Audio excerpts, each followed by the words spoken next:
အားလုံးပဲမင်္ဂလာပါရှင်ဒီနေ့ရဲ့ interview session လေးမှာတော့ Mahidol University က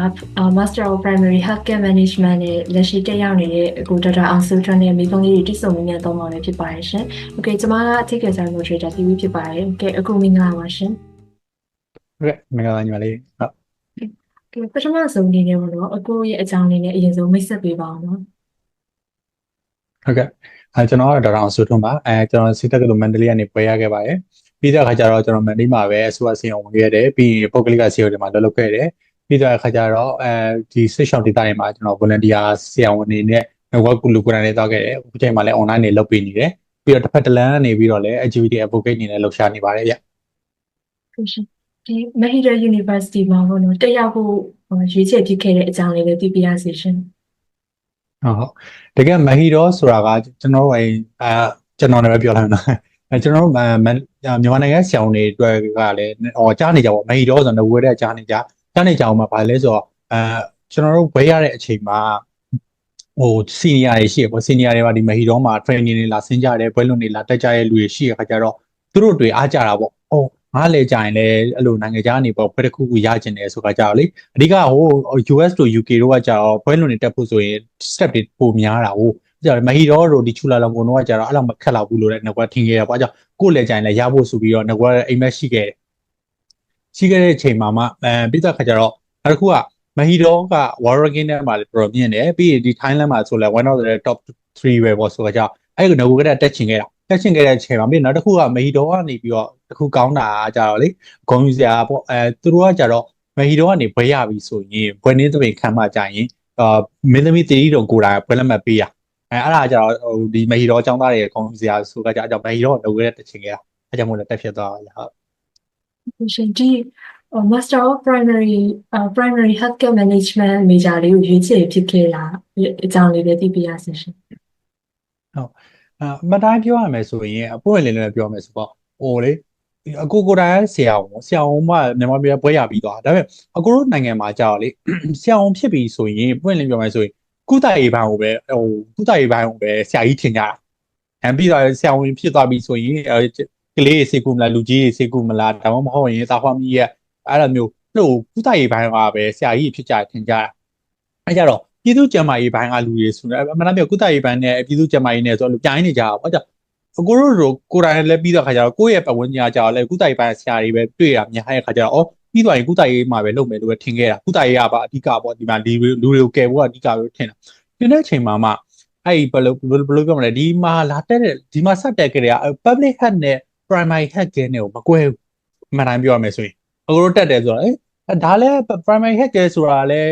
public health တွေကတပိုင်းပဲပေါ့ဆိုခါကြလေသူနှစ်ခုရှိရင်အမှန်တိုင်းပြောရမယ်ဆိုကိုက primary health care ကိုနေနေထင်ကြတာခုနောက်ပိုင်းအကိုတို့လည်းရှင်းရကိုယ်တိုင်လည်းဒီကျောင်းကနေ scholar ဖြစ်ပြီးတက်နေတဲ့အခါကြတော့လေဘာတက်နေရလဲဆို primary health care manager မသိဘူးဆိုရင်public health ပဲတူတူပဲမဟုတ်ဘူးလားအဲ့လိုပြောခံရတယ်အမှန်တိုင်းကိုတို့ကျောင်းသားတွေမကြိုက်ကြဘူးပေါ့ဘာဖြစ်လို့လဲဆိုတော့ primary health care နယ်ပယ်ကလည်းတစ်ခုpublic health ကလည်းနယ်ပယ်တစ်ခုကုသရေးကလည်းနယ်ပယ်တစ်ခုပဲပေါ့အဲ့ကြတော့အခုဒီကိုစတက်တဲ့ချင်းပွင့်လင်းပြောမယ်ဆိုရင်ကြတော့public health care တွေက public health ကနေတစ်ခုပဲဆိုပြီးတော့လာတက်လိုက်မိရ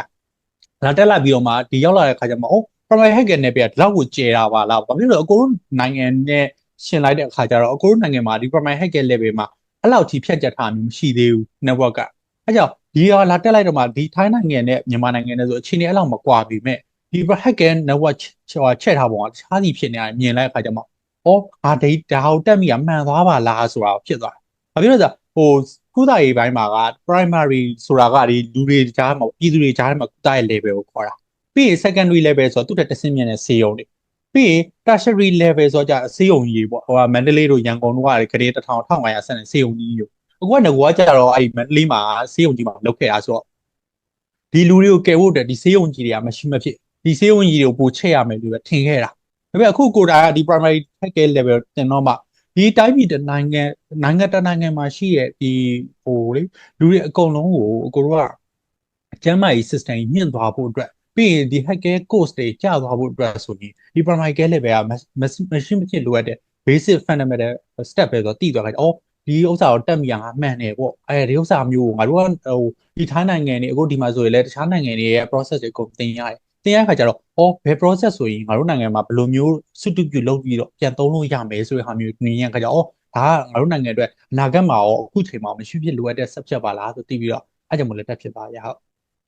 ်ဟုတ်ရှင်ဒီအဲ့ဒီ primary healthcare management မှာရောပေါ့နော်ဘယ်လိုဘာသာရပ်လေးလေ့လာရလဲရှင်ဟုတ်ကိုရိုးစီမှာကြတော့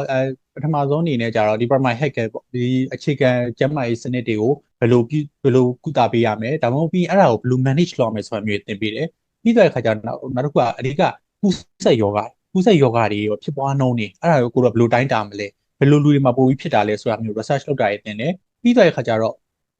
research လုပ်နည်းတွေပြီးနောက်တစ်ခုကောင်းတာကိုတို့ဒီမှာကျတော့ seminar တွေပါတင်တယ် seminar ဆိုတာအဓိက presentation skill တွေပါတိုးတက်သွားအောင်လုပ်ပေးတယ်ကိုတို့ဆိုဒီမှာဆိုရင် group work တွေလည်းလုပ်ရတယ် individually လည်းလုပ်ရတယ်တဦးချင်းဟောအဖွဲ့လိုက်တရောတစ်ချိန်လုံး presentation လုပ်ရတယ်အဲ့ကြောင့်မနာပြောမယ်ဆိုလည်းလူရှိမှပြောရမှာတိတ်မကြောက်တော့ပါကိုတို့နိုင်ငံမှာဆိုရင်ကြတော့ဖွင့်လင်းပြောမယ်ဆို group work တွေလုပ်တယ်ဆိုလဲတယောက်ဒီနောက်ခေါက်ဆိုလဲဒီတယောက်ပဲပြော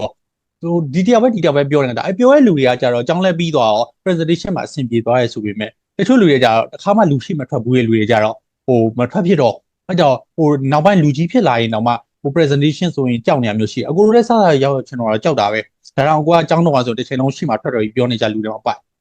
ဒါပေမဲ့တိုင်းနေကြလေလေသူက individually လောက်ရတာကိုယ့်လည်းအမြဲကိုကြာကိုကဘယ်လိုမှရှောင်လို့မရတဲ့အခါမျိုးတွေရှိတယ်အဲ့လိုမျိုးတွေ subject တွေလည်းပါတဲ့အခါကျတော့နောက်ပိုင်းကျတော့ presentation skill လည်းတော်တော်တိုးတက်လာတယ်ပြီးတော့အခါကျတော့ကိုကနောက်တစ်ခုကဒီကျမ်းမာရေးပေါ့ကိုတို့ကျမ်းမာရေးကိုဒီပတ်ဝန်းကျင်ဘယ်လိုဆက်နေလဲဆိုတဲ့ဟာမျိုးတွေပါ environmental health တွေပါသင်ရတယ်ပြီးတော့အခါကျ UHC ကိုတို့ကလူတိုင်းကိုကိုတို့နိုင်ငံအတွက်လည်းလိုအပ်တာလူတိုင်းကိုကိုတို့ဒီမှာဆိုအခမဲ့စေးပေးမယ်ဆိုပြီးတော့လောက်ထားပြီးမဲ့တကယ်အဲ့ဒါအလုံးမဖြစ်နေဘူးဒါပေမဲ့အဲ့ကြောင့်ကိုတို့ကလူတွေစီကနေလဲ test ကိုပုံမှန်ကောက်မယ်ပြီးအဲ့ test ကနေရတဲ့ fund တွေကိုလည်းကိုတို့ကဘယ်လိုစနစ်တကျသုံးစွဲမလဲဆိုတဲ့ဟာမျိုးတွေပြီးလူတိုင်းမှာရတဲ့ထိုက်တဲ့ basic health care ကိုရဖို့အတွက် UHC ဆိုရယ် Universal Health Coverage နဲ့ပတ်သက်ပြီးတော့လည်းသင်ရတယ်နောက်တစ်ခုကအခုက athletic course တွေကကြတော့ကိုfirst semester မှာဆိုရင်ကိုက6 credit ရအောင်သင်ရတယ် second semester မှာဆိုရင်3 credit ပေါ့အဲကြောင့်ကိုက athletic course ဘာယူလိုက်လဲဆိုတော့ကြတော့ဒီကိုရဲ့ primary health care မှာကဒီလူတွေရဲ့ပြည်သူလူထုတွေရဲ့ဟာတွေပြီးရင်ပတ်ဝန်းကျင်နဲ့aspect တွေပေါ့ social cultural aspect တွေပြီးဒီ politics ကဒီ primary health care မှာဘယ်လို influence ဖြစ်နေလဲဆိုတဲ့အကြောင်းကိုသင်တယ်နောက်တစ်ခုကကြတော့ effective communication ပေါ့အခုတို့ကရနေပြီးသွားပြီဆိုရင် primary health care manager ဖြစ်မယ်အဲကြောင့် NGO တွေမှာ ministry of health တွေမှာဝင်လုပ်နေဆိုရင်အခုတို့ stakeholder တွေနဲ့ communicate လုပ်ရတော့မှာအဲ့ဒါကိုဘယ်လို effective ဖြစ်အောင်လုပ်မလဲဒါမှမဟုတ်ရင်ကိုတို့က primary health care professional တွေအောက်မှာရှိတဲ့ကိုအောက်ကhealth care professional တွေကိုအခုကဘယ်လိုမျိုး training တွေပေးမလဲဆိုတဲ့ subject တွေသင်ခဲ့တယ်နောက်တစ်ခုကဒီမှာသင်ရသမှာအခုအကြိုက်ဆုံးကတော့ practical လို့ခေါ်တာ field trip သွားရတာပဲအမှန်တမ်းပြောအခုတို့ကခုန first semester မှာသွားတယ် primary health care တွေသွားတယ်ပြီးရင် strategic health purchasing လို့ခေါ်တဲ့ဒီဟောလဲ budget တွေပေါ့ကျမရဲ့ budget တွေဘယ်လို allocate လုပ်ပြီးသုံးလဲဆိုတဲ့ဟာမျိုးတွေအမှန်တမ်းပြောအခုတို့ကခုနပြောသလိုtertiary hospital မှာလာတဲ့ခါကျလူနာကိုစိတ်ကူဖို့ပဲကိုယ့်စီကိုလူနာတယောက်လာရင်ဒါပါယောဂလဲဒီယောဂကိုဘယ်လိုကုအောင်လဲပြီးဘယ်ဌာနကိုဘယ်လိုလွှဲရအောင်အဲ process ပဲသိခဲ့တာဒါပေမဲ့အခုတို့ကပြဿနာတစ်ချင်လုံးတက်တာဆေးရမရှိတော့ဘူးအထိုးဖို့ဆေးတွေကမလောက်တော့ဘူးဂဒင်းတွေကမလောက်တော့ဘူးလူနာတွေကအများကြီးရောက်လာပြီဂဒင်းကမလောက်တော့အဲ့ကြောင့်အကုန်လုံးကကြောက်လေဒီဆရာဝန်တွေဆရာမတွေဆေးရုံမှာပဲအခုတို့ဆိုရင်24 hour တရက်ချရေးဆင်းခဲ့တာမျိုးရှိတယ်အဲ့ကြောင့်ကိုယ်တိုင်လည်းအရန်ပင်ပန်းတာပဲဒါပေမဲ့လူနာတွေကကြောက်လေဆရာဝန်တွေကိုပဲအပြစ်မြင်နေဆိုတာအဲ့ဒါတွေရဲ့ process ကဘာလဲဆို system က proper system တခုမရှိနေကြလို့ဆိုတာဒီမှာသင်ရအဲ့ဒါကိုကြာကကိုက feed တွေသွားတဲ့အခါကျတော့ကိုတို့ထိုင်းမှာပဲပချာဘူးကြီးဆိုတဲ့ဥစ္စာကိုကိုတို့တပတ် feed သွားရတယ်သွားတဲ့အခါမှာသူတို့ကတခြားလေးကိုစီစဉ်ထားပေးအောင်ဟို primary health care level ကနေပြီးတော့ဟို tertiary level အထိသူတို့ system တစ်ခုလုံးမှာဘယ် process ကနေဘယ်လို run ပါလဲဆိုတဲ့ဟာမျိုးကိုတို့ center တစ်ခုချင်းစီကိုလိုက်ပို့ပေးရအမှန်တမ်းပြောကိုတို့ first semester မှာစပြီးတော့theory ရွယ်တင်တဲ့ခါကျအမှန်တမ်းပြောမျက်လုံးနဲ့မမြင်ဘူးဆိုကြကိုဒီမှာအဲ့လို process နဲ့ run နေမဟုတ်ဘူးပြီးတော့ကိုယ်တိုင်ကလည်းဝဲရပြီးကြတာ tertiary hospital ပဲရောက်သွားဆိုတော့ခါကျCOE မှာadvanced procedure ဆိုတည်ရပါဘယ်လိုလူမျိုးတွေလာရင်ဘယ်လိုခွဲစိတ်မှုတွေလုပ်လိုက်မယ်ဥပမာဆိုတော့နှလုံးသွေးကြောပိတ်တဲ့လူလာရင်24နာရီတွင်ဘယ်လိုရအောင်လုပ်ပြီးမယ်ဆိုတော့တည်ရဒါပေမဲ့ဟိုးအောက်ခြေ level မှာဘာလုပ်နေလဲမသိဘူးအဲ့ကြောင့်ကိုကသူတို့ process သူတို့ system တစ်ခုလုံးတင်လိုက်တဲ့အခါကျတော့အမှန်တမ်းပြောရင်ခုနပြောသလိုပေါ့ထိုင်းနဲ့မြန်မာနဲ့ဆိုတာကလူချင်းရောရာသီဥတုချင်းရောကချာရတာအားကြီးမကွာအဲ့ကြောင့်သူတို့နိုင်ငံမှာတော့မှဒီလို system တစ်ခုကို implement ကိုဘယ်လိုပြောမလဲ အောင်မြင်အောင်လုပ်နေရတယ်ဆိုဒါမျိုးတွေကိုရိုးစီမှာဆိုတော့ဒါဆိုရင်ငါတို့နိုင်ငံမှာဆိုဘယ်လိုလေးလုပ်လို့ရတယ်ဆိုတဲ့ဟာမျိုးတွေသင်ရတယ်အဲကြတော့အခုတည်းလည်းအများကြီးအကျိုးရှိရပေါ့ပြီးတော့ဒီဥစ္စာကအခုနိုင်ငံရဲ့ဆရာဝန်တွေဒီကျမကြီးလူတွေအတွက်လည်းအများကြီးအကျိုးရှိမှအတန်းလို့ပြောချင်ပါတယ်ဗျဟုတ်ရှင်အခုဒီ master မဟီတော့မှာမတက်ခင်တော့ဘောနော်အခုရဲ့အတွေ့အကြုံနဲ့ဆိုရင်ဒါကွဲပြားတယ်လို့ပြောရမှာပေါ့နော်ဆိုတော့အဲ့ဒီအတွေ့အကြုံကရောအခုဒီ master ကိုလက်ရှိလေ့လာနေတဲ့အချိန်မှာအဲ့လိုအထောက်အကူဖြစ်စေတာမျိုးလေးရောရှိလားရှင်ထောက်ကူဆိုတာထက်ကိုperspective ကို change ပြရအခုတခါကြလေအမှန်တမ်းပြောရမယ်ဆိုရင်အခုဆိုရင်တစ်ချိန်တော့ပြောရအခုဆိုရင်ဘာလေဒီစတဲ့ချိန်မှာ struggle အများကြီးလုပ်ယူရတယ်လုပ်ယူကြကြကျောင်းကနေပြီးလာတယ်ပြီးတော့ကုသရေးဆေးရုံတွေမှာလုပ်တယ်ပြီးတော့ဒါဆရာဝန်ကြီးလုပ်မယ်ဆိုကိုယ့်ကိုဆရာကြီးလိုပဲထင်ခဲ့တာဒါပေမဲ့ဒီရောက်လာခါကျ perspective ကလုံးဝ change သွားအခုခုနကပြောသလိုပေါ့ tertiary level ဆေးရုံနားလာလူနာတယောက်ကိုဆေးဖက်လို့ပူရမလဲပဲစဉ်းစားနေတဲ့အချိန်မျိုးမှာအခုတော့ဒီ primary health care level ကဟိုအောက်ခြေမှာရှိရဲ့အခြေခံစနစ်ကစီကန်းနေမှာလူနာရောဘယ်လိုဆေးကုမယ်ဒါမှမဟုတ်အဲ့အခြေခံစနစ်မှာရှိရဲ့ပြည်သူလူထုအကုန်လုံးအခုကဆေးရုံရောက်လာတဲ့လူတွေမဟုတ်ဆေးရုံမရောက်လာသေးတဲ့လူတွေမှာဒီယောဂတွေမဖြစ်အောင်ဘယ်လိုလုပ်ရမလဲဆိုတဲ့ဟာမျိုးစဉ်းစားရပြီးတော့ကကြာကိုစာရီလိုလေကျောင်းတော်လိုမျိုးဒီယောဂဖြစ်ရင်ဒီဆေးပေးမယ်ဒီယောဂဖြစ်ရင်ဘယ်လိုသွေးစစ်လိုက်မယ်ဆိုတာမျိုးမဟုတ်တော့ဘဲနဲ့ policy တွေပါစဉ်းစားရတော့အခုကဒီမှာဒီရက်ွက်ထဲမှာရှိတဲ့လူတွေမှာဘယ်လိုယောဂရဲ့အဖြစ်များရဲ့ကိုတို့ဘယ် environment ကဖြစ်နိုင်တယ်ဘယ်လို sanitation ကြောင့်ဖြစ်နိုင်တယ်အဲ့ဒီ process တွေပါလိုက်ပြီးစဉ်းစားကြတော့ဟိုအုံတော့300ရာချင်းတူပေမဲ့ perspective ကမတူးနေဘူးအဲ့ဒါကြီးချင်းရအခုတော့ခက်တယ်အဲ့ကြောင့်ကိုဆိုမိကုနဲ့ချိန်လုံးထုတ်ရဆရာမတွေကိုအဲ့ကြတော့ဆရာတွေလည်းပြန်ပြောရဲပေါ့အဲ့ဒီကုသရေးပိုင်းနေပြောင်းပြီးစဉ်းစားမှကိုရမယ်အဲ့ကြောင့်မှပဲဒါအောင်မြင်တော့မယ်ဆိုတော့အခုအစောပိုင်းအဲ့လိုခက်တယ်ဆိုပေမဲ့เนาะဒါပေမဲ့ကိုစီးကုသခဲ့တဲ့ဟာတွေကရှိခဲ့တယ်ပြီးတော့じゃကောင်းတာခုနကစစ်ဆောင် data ရဲ့မျိုးတွေတကယ်ကို resource ရှားတဲ့ data တွေမှာတွားခဲ့တဲ့အခါကျတော့အဲ့ resource ရှားတဲ့ data တွေမှာဆိုရင်ဒီဘက်ကသူတို့ဘယ်လိုလုပ်နေရမြင်နေဆိုတာဟာမျိုးမြင်ရကြတော့ကိုကချိတ်ဆက်လို့ရသွားတယ်အဲ့ကြတော့အစောပိုင်းမှာရုံးကန်ရတယ်ဆိုပေမဲ့အများကြီးညံလင်းပွင့်သွားတယ်လို့ပဲပြောရမယ်ကိုတော့ကကြလေဘာဖြစ်လို့လဲဆိုတော့ကိုခုနပြောလို့ basic level မှာလည်းသွားပြီး volunteer လုပ်ထားခဲ့တဲ့ experience လည်းရှိခဲ့တယ် tertiary level ထိလည်းသွားခဲ့ကြခုကြတော့သူတို့ system တစ်ခုလုံးကိုမြင်တဲ့ခါကျငါးနိုင်ငံမှာဆိုလဲဒီ system တစ်ခုလုံးမှာဘယ်ပိုင်းတွေကိုဘယ်လိုပံ့ပိုးလို့ရမလဲဆိုတဲ့ process ကိုမြင်သွားတဲ့ခါကျတော့ကိုယ့်တကယ်ကိုအကျိုးရှိရသင်တန်းပါလို့ပြောချင်ပါတယ်ဟုတ်ဒါတော့အခုရဲ့အတွေ့အကြုံနဲ့ပေါ့နော်ဆိုတော့တခြား education background မတူညီတဲ့ဘက်ကလာမယ်ဆိုလို့ရှိရင်တော့ဘယ်လိုမျိုးပြင်ဆင်ထားလို့ရတာမျိုးတွေရှိပြင်ဆင်ထားလို့ရနိုင်တယ်ပေါ့နော်နောက်တခြားဘယ်လို background မျိုးကနေပြီးတော့မှဒီမီဂျာကိုလေ့လာလို့ရနိုင်တယ်လို့ရှင်ဟုတ်မှန်တယ်ပြောရလေအခုမတက်ခင်ကတည်းကဒီ Master of Primary Health Management က scholarship တွေပေးပြီးတော့သင်တန်းတွေဖွင့်တာဒါပေမဲ့ဘာလို့လဲမသိဘူးအကိုတို့ဆရာဝန်တွေကြားကိုရောက်မလာ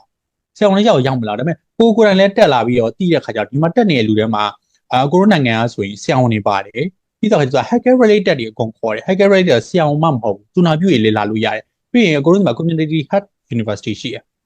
သူတို့ကျမ်းမာတက်ကလို့သူတို့တွေလည်းတက်လို့ရတယ်ပြီးတော့ခါကျတော့ဒါပေမဲ့ဒါကကိုတို့တခြားနိုင်ငံတွေပေါ့သူတို့social health protection ဘက်ကဆိုရင် health care manager တွေဒါမှမဟုတ် health financing ဘိုင်းကလူတွေပါလာတက်တာမျိုးတွေ့ရအဲ့ကြတော့ဒီ health နဲ့ related လောက်ထားပြီးသားဟိုမှာဒီ primary health care နဲ့ပတ်သက်ပြီးတော့ကြော်ညာချင်းလုပ်ချင်တယ်ဆိုရင်ဆက်တက်ဖို့တော့အကိုရာအားပေးတယ်ပြီးတော့ကြာအကိုကိုတိုင်က tertiary level sorry ဒါပဲချင်တော့ပြောနေလို့ချစ်တာ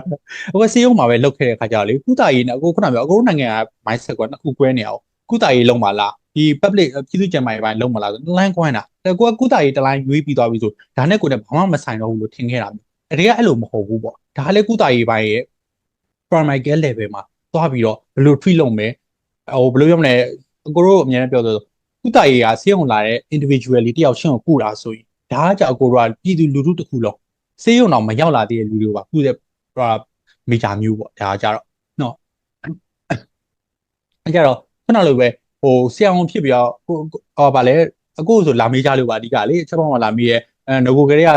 ပါအိမ်မှာပဲစီကံလေးဖွင့်ထားတာဒါမှမဟုတ်ဆေးရုံတွေမှာပဲလုပ်ထားတာအဲ့မျိုးကြောင့်ဒီမေဂျာကြီးတက်လို့ရပါမလားဆိုပြီးတော့အဓိကလာမေးကြလို့တက်လို့ရတယ်အခုကိုတိုင်းလည်းအဲ့ background တွေလာခဲ့တာဆိုတော့လေကိုတိုင်းမှမသေးကြပဲနဲ့တော့တက်လို့ရတယ်ပြီးတော့တကယ်လည်းအကျိုးရှိလိမ့်မယ်စာတေချာလိုက်လုပ်ပြီးတော့လေတေချာသာ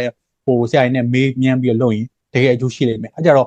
ကျမရဲ့ health related subject တက်ထားဝေးလေးလာတက်လို့ရပါတယ်အဲ့ကြောင့်ဆရာဝန်မှမဟုတ်ဘူးသူနာပြုရေးလည်းလာတက်လို့ရတယ်ပြီးတော့ခကြပြည်သူ့ကျန်းမာရေးတက္ကသိုလ်တွေလည်းလာတက်လို့ရပါတယ်ဗျသူတို့တွေအတွက်လည်း scholarship တွေပေးပါတယ်ဟုတ်ရှင်ဒီတောင်းဝင်အတွက်ပြင်ဆင်တဲ့ ပိုင်းမှာပေါ့နော် document ပြင်ဆင်တဲ့ပိုင်းမှာတော့အဲ့လိုဘယ်လိုမျိုး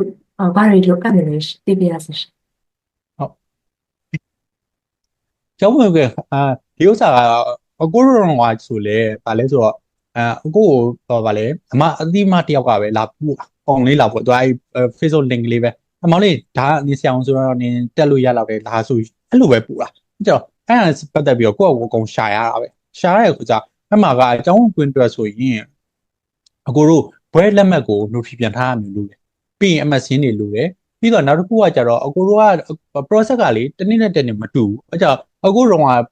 ့တငယ်ချင်းတို့ပြောလိုက်ပေမဲ့အခုအောက်နှစ်ကလူတွေကြလဲ process ကမတူသွားမျိုးရှိတယ်ဒါပေမဲ့အကိုတို့တော့ကြဘယ်လိုလုပ်ရလဲဆိုတဲ့ခါကျတော့ပထမဆုံးကသူက cover letter ရေးရတယ်ပြီးတော့ခါကျတော့scholarship ကိုအရင်ရှောက်ရတာအကိုတို့တော့ကြလေအကိုတို့က CPI ရဆိုတော့ CPI ကို scholarship အရင်ရှောက်ရအဲ့မှာ cover letter ရေးရတယ် research proposal ရေးရအဲ့ကြတော့ဆေးရုံမှာပဲလုပ်ပြီးခါကျတော့ဒီစာရေးဆေးဘယ်လိုကုမယ်ဒီယောဂဆိုဘယ်လိုရှာမယ်ဆိုရင်မှာ cover letter ရေးတာအဲ့တော့မဟုတ်ပြီမယ် research proposal တစ်စောင်ရေးရတာကျတော့ stressful ဖြစ်တယ်ဒါပေမဲ့ကန်ခေါင်းတယ်ပဲပြောရမှာပေါ့အကိုကဟိုလေသူများကိုတိတ်ပြီးတော့ဟို open eye တိတ်လုံးလိမရှိဘူးတိတ်ပြီးတော့အကူကြီးလိုက်တောင်းလိမရှိဘူးအဲ့ကျတော့ stress ပိုများတာတယောက်တည်းကြိတ်ပြီးလောင်ပြီးတော့ပူလာမျိုးဖြစ်တတ်တယ်ဒါပေမဲ့ကန်ခေါင်းထောင်းပါစာနဲ့ပဲ ChatGPT ပေါ်လာဒီအကိုကြောင်းစတတ်တဲ့နှစ်မှာပဲ ChatGPT ပေါ်တဲ့ခါကျတော့သူများတွေကဟိုလေဒီပိုင်းမှာပေါ့နှစ်ပိုင်းနေကွဲလာပေါ့ဒါပေမဲ့တချို့တွေကကြာအရင် discriminate လုပ်တာပဲ ChatGPT သုံးမြန်ပြီလားIDI မှာထွက်တော့မှလားနေပါလားဆိုတကယ် idea ဆိုတာကငကူကအထက်မှာရှိနေမှာမြင့်ထုတ်လို့ရမှာ哦အခုလို့ဒီနယ်ပယ်နဲ့ပတ်သက်ပြီးဘာမှမသိရလူတွေကဘယ်ကနေရှာမှမသိဘူး literature ရေးရှာတဲ့အခါမျိုးမှာပဲဖြစ်သူတို့ရဲ့ basic idea ဆိုတော့ကွန်မြူတယ်ဆိုတာဟိုနည်းနည်းလေးရှိထားမှာအဲ့ဒါကိုကွာလို့ရမှာကိုကဘာမှမရှိပါဘူးလေအဲ့ဒါဘာမှမရှိတဲ့အခါကျတော့အကွာသူတို့ idea မေးရတယ်ဒါဆိုရင်ဘယ်လိုဟာမျိုးနဲ့ရေးရမလဲဘယ် topic တွေအရေးပါလဲဆိုအများကြီးရေးလို့ရအဲ့ကြောင့် ChatGPT သုံးတာ crime မဟုတ်ဘူးသုံးအကွာတော့အားပေးတယ်ဘာဖြစ်လို့လဲဆိုတော့ဟိုလေငကူကလေးသူများ open app လုပ်ပြီးမေးတတ်တဲ့လူဆိုရင်ကြတော့ဟိုလူမေးဒီလူမေးအဆင်ပြေပေမဲ့အခုလိုမျိုးလေဟိုတိတ်မမေးဘူးလားကိုကဟိုတွေးပြီးငါမသိဘူးငါမလုပ်တတ်ဘူးဆိုပြီးစိတ်ပူနေကြမှာဆိုလို့ဘာဖြစ်လို့လဲအခုဆိုဟိုအစောပိုင်းတော့ဆိုအဲ့လိုဘယ်သူမှလည်းလိုက်မမေးပဲနဲ့လေဘာလို့အောင်မလဲဆိုတာမျိုးဖြစ်တတ်တယ်အဲ့ကြတော့တငယ်ချင်းတွေလည်းမေးကိုနဲ့တူတူရှောက်တဲ့လူတွေရှိလိမ့်မယ်နော်ဟိုအကုန်လုံးလည်းဖြည့်ပေးကြညာပါတယ်အဲ့ကြတော့ကိုဆိုလည်း ChatGPT ကိုလည်းတစ်ချိန်လုံးမေးရတယ်တငယ်ချင်းတို့လည်းမေးရတယ် research proposal ရေးနီ research ကိုတို့က research proposal ဆိုတာကြတော့ research တစ်ခုလုပ်ပြရမှာကိုတို့ကျောင်းကကြတော့ဟိုတစ်နှစ်ထဲဆိုပြီးမဲ့ဟို stressful အရင်ဖြစ်တာကကျောင်းမှာ course work တွေလည်းသင်ရတယ်လို့အဲ့ဒါမှာ assignment တွေအများကြီးရှိတယ် research တစ်စောင်ပြီးအောင်ရေးရတိကျတစ်စောင်ပြီးအောင်ရေးရအဲ့ကျတော့ first semester လောက်ကလေးကအော် sorry အဲ့ semester မစခင်ကလေးကအတန်းလျှောက်ပါတော့မယ်ဆိုတော့ကိုကဟိုအကြမ်းမင်းပဲပေါ့အဲ့ဥစ္စာတကယ်လောက်ဆရာတော့မလိုဘူးကို topic ပြောင်းကျင်လည်းပြောင်းလို့ရ area ပြောင်းကျင်လည်းပြောင်းလို့ရဒါပေမဲ့ကို့မှာ idea ရှိရဆိုတာမျိုးပေါ့ကိုက department hacker မှာကဘယ်လို area မျိုးကို research လုပ်ချင်တယ်ဘယ်လိုလူတွေမှာဒီဘယ်လိုလူတွေမှာဘယ်လိုယောဂနဲ့ပတ်သက်ပြီးတော့ပဲဖြစ်ပြီးကိုသိချင်ပါရဲ့ပေါ့အဲ့ဒါမျိုးကိုဘယ်လိုလုပ်ပြမယ်ဆိုတဲ့ဟာမျိုးစပြီးရေးခိုင်းတာအဲ့ကြောင့်အဲ့ဒါရေးခါတော့စောပိုင်းတော့နည်းနည်း stressful ဖြစ်တာပေါ့ဒါပေမဲ့အဲ့ဒါကပြီးပြန်ပြောင်းလို့ရတယ်ပြီးရင်ခုနကတော့ဟိုလေအဲ့မှာအရင်ကြီးလဲ stress မများဘဲနဲ့လုပ်တင်တာတခြားလူတွေမေးနေဟို sample ကြည့်ပြီးလုပ်လို့ရတယ်ပြီးတော့နောက်တစ်ခုကကျတော့အဲ့ research ပတ်သက်ပြီးတော့အစောပိုင်းမှာကိုမသိလို့လဲအားမငယ်နဲ့ဘာဖြစ်လို့လဲဆိုတော့အခုတို့နိုင်ငံကဒီဘယ်လိုပြောမလဲစေချောင်း training နဲ့ဒီ research proposal ရေးရတယ်ဘာမှမဆိုင်နေဘူးအဲ့ကြောင့်ဆရာဝန်ဖြစ်ပြီးရတာမှရေးတယ်မှာမဟုတ်ဘူးဒါပေမဲ့အခုခုန research methodology ဆိုပြီးတော့ first semester မှာအတန်းပါတယ်သူကအစအဆုံးပြန်သင်ပေးလိမ့်မယ် topic ဘယ်လိုရွေးရတယ် area ဘယ်လိုရွေးရတယ်ဘယ်လို methodology နဲ့ဘယ်လိုလုပ်ရတယ်ဆိုပြန်သင်ပေးမှာအဲ့ကြတော့ဟိုလေကိုဒါမေးရေးတယ်လို့သူများနဲ့ရေးတယ်လို့အခုဆိုတစ်ချိန်လုံးသူများ comment လုပ်တာကိုတို့နိုင်ငံမှာတစ်ချိန်လုံးဟိုလူနဲ့ဒီလူနဲ့ comment တော့ဆက်စာတက်ချင်မှာဆိုရင်တခြားဟိုလေညီလေးညီမလေးတွေဆို NGO ဘိုင်းမှာလာခဲ့ပြီးသားလူတွေပါတယ်သူတို့တော့ကဒါတွေကလွယ်တယ်ပေါ့သူတို့ဆိုဒီဟာကြီးနေကြဆိုမှအခုတော့ငါမှမသိရလားဆိုပြီး stress ဖြစ်တတ်တယ်အဲ့ကြောင့်အခုလိုမျိုးဖြစ်မှာဆိုလို့အဓိကအဲ့ကြောင့်ခုနလိုမရေးတတ်လဲစူးစမ်းပြီးရေးနော် sample တွေကြည့်ပြီးရေးလို့ရတယ်ရေးပြီးတင်ထက်လိုက်တင်ထက်ပြီးသွားပြီဆိုအဲ့ဥစ္စာတွေအကောင်လုံးအစားဆုံးပြန်တင်ပြီးမှာဆိုတော့ကြတော့အဲ့ခုနကအဲ့ research proposal ကိုရှောက်ဖို့စဉ်းစားပြီးဆိုဒါပေမဲ့အဲ့ဒါလေadmission process ပေါ်လေမူတည်တယ်ငါကကြောက်ခုနပြောတော့အကိုတို့ဆိုစကြရရေးခိုင်းတာအခုနောက်ပိုင်းလည်းမရေးခိုင်းဘူးလဲကြားပြန်ရောနော်အဲ့ကြတော့ admission process မှာတော့နောက်တစ်ခုကအရေးကြီးတာအင်္ဂလိပ်စာ prepare လုပ်ရမယ်အကိုတို့တော့ဆိုရင် first semester ပြီးမှဖြေလို့ရတယ်အင်္ဂလိပ်စာကိုလေဂျာထဲမှာမဖြေတာပဲ first semester ပြီးမှဖြေလို့ရတယ်ဒါပေမဲ့အခုကကြတော့မဝင်ခင်ကတည်းက scholarship ရှောက်မယ်ဆိုကြတဲ့အင်္ဂလိပ်စာအမှတ်ကိုကြည့်ရပြောတယ်နော်အင်္ဂလိပ်စာဆိုရင်အကိုတို့ကဟို MU Grad Plus Test ဆိုတာအကိုတို့မဟီတော့မှာပဲဖြေလို့ရတယ်ပြီးရင် TOEFL ဖြေလို့ရတယ် IELTS ဖြေလို့ရတယ်အဲကြောင့် ဖြစ်မဲ့ဆိုရင်အခုနောက်ပိုင်းဒါဟိုလေအခုစမေတော့အကိုတို့နှစ်ကဆိုရင်အဲ့လောက် competitive မဖြစ်ဘူးရှောက်တဲ့လူတော်တော်များများအကုန်လုံးဒီပါရတယ်ဒါပေမဲ့အကိုတို့အောက်နှစ်ကကြတော့မရလူများလာတဲ့ကကြောက်ကိုလာမေးတော့အမှန်တမ်းပြောအားနာတာပေါ့ဒါဒီကနေပဲဟိုဒီခွင်လန်းပေးလို့တယ်အကိုတို့လာမေးတော့ဆိုတော့ကိုကလွယ်တယ်အရင်မခတ်ဘူးတင်မလားဟိုဘာလဲအင်္ဂလိပ်စာဆိုလည်းဖြေလိုက်တာပဲပြီးတဲ့ခါကျတော့ result လည်းရေးလိုက်တာပဲသူလုပ်တယ်ဆိုပြီးမြဲအခုနောက်ပိုင်းကျတော့ productive competitive အရင်ဖြစ်လာတဲ့ခါကျတော့အမှတ်တွေပါကြည်ရပြောတယ်အင်္ဂလိပ်စာဆိုရင်လေအင်္ဂလိပ်စာအမှတ်ဘယ်လောက်ရလဲပြီး research proposal ဘယ်လိုရေးထားလဲပြီးရင် background တွေပါလိုက်ကြည့်နော်သူတို့ဘာတွေလုပ်ခဲ့လဲဆိုတာတွေပေါ်မူတည်ပြီးတော့နော်သူဒီ humanitarian မှာဘယ်လိုပါဝင်ခဲ့လဲဆိုတာမျိုးကြည့်ပြီးတော့အဲ့ဒီပါလုပ်တဲ့ခါကျတော့ competitive ဖြစ်တဲ့ခါကျတော့အင်္ဂလိပ်စာလေးနည်းနည်း prepare လုပ်ထားစီခြင်းနဲ့ပြီးခုန research proposal ဆိုရင်ဘယ်ပိုင်းဘယ်လိုရေးရမယ်ဆိုတာမျိုးလေးနည်းနည်းလေးပို့ပြီးတော့အားထုတ်ထားစေချင်ပါတယ်ဒီ scholarship ကကြောင့်လို့ university scholarship က university ရဲ့ဒီ admission မှာရှောက်တော့တခါလေးတွေးရှောက်ရတာမျိုးလားရှင်အဲ university ကလေဟောအကိုတို့တော့က CPN ရှောက်ရတယ်အကိုတို့ပထမဆုံးကကြတော့ CPN ကနေပြီးတော့ scholarship ဟိုသူတို့ရောပါလေကြေညာလေးတွေ့ရခါကျတော့အကိုတို့အဲ့မှာသူတို့စီလက်မေးရခါကျသူတို့စီရင်ရှောက်ခိုင်းတာသူတို့စီရှောက်ပြီးတော့မှသူတို့တော့ကြောက်ပြီဆိုမှခုန admission နဲ့ချိန်ပြီးတော့ admission ရသွားပြီဆိုတော့ scholarship ကပေးလိုက်တော့ဒါပေမဲ့အခုကကြတော့ university ကိုအရင်ဆုံး admission တင်ရင်းနဲ့ပါတခါလဲ scholarship ပါရှောက်ခိုင်းတာသူရပြီဆိုတခုကောင်းတာလေဟိုအဲ scholarship နဲ့ပတ်သက်ပြီးတော့ mid ပဲပေါ့ mid ပဲဆိုတော့အကိုတို့နိုင်ငံမှာဆို scholarship ဆိုတဒန်းလုံးမှာအတော်ဆုံး1ယောက်ပဲရတယ်လို့သိမလားအတော်ဆုံး10ယောက်ပဲရအဲ့မျိုးထင်တာမနိုင်ပြောမှာဆိုအကိုရဲ့စီကြောင်မှတ်တွေဆိုရင်အဖ average ဟိုလိုအရင်လမ်းပြန်တာတော်တယ်မှာမပါဘူးရှောက်လို့ရတယ်အကိုတော့အားလုံးကိုရှောက်စီခြင်းနဲ့ပြီးနောက်တစ်ခုအကိုတို့စီကကောင်းတဲ့တစ်ချက်ကလေအကိုတို့ဒီ MPH မှာ scholarship program များတယ်သူတို့အတိအကျတော့တစ်နှစ်မတူဘူးဆိုပေမဲ့များရဲဆိုတော့ကြတော့အကိုတို့တော့ဆိုရင် CPN နေဆိုပြီးတော့ tuition fee ပဲရတက်ဝက်ပဲပေါ့ဒီနေထိုင်စေးတွေမပါဘူးဒါပေမဲ့ကျောင်းကနေပြီးတော့အခုတင်ထားတဲ့ဟာဆိုရင်သူကဟို full scholarship ပေါ့နော်ဟို tuition fee အပြင် allowance ပါတစ်လောက်ကို1000ခွဲရမှာ